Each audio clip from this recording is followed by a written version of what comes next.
Shahjahan agency সিনেমায় অনির্বাণ আর স্বস্তিকার কথোপকথনটা মনে আছে, যেখানে অনির্বাণ জিজ্ঞেস করেছিল স্বস্তিকাকে কি জন্য বাঁচি আমরা। একদিন আরো বয়স হবে, হাতের মতো মুখের উপর নানান রেখার কাটাকুটি খেলা চলবে। সত্যি একটা বয়সের পর অনেক কিছু করা হবে না কিংবা পাওয়া হবে না, তাই না? হয়তো সারা জীবনে কি পেয়েছি আর কি পাওয়া হলো না, তার হিসেবের জন্য স্মৃতিটাও সতেজ থাকবে না।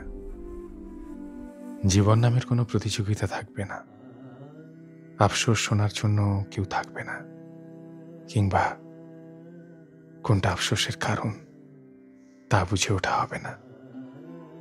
সব জানি, তাও বাঁচি, আফসোস রেখে বাঁচি। একটা পরের জন্মে দোহাই নিয়ে দীর্ঘশ্বাস নিয়ে বাঁচি।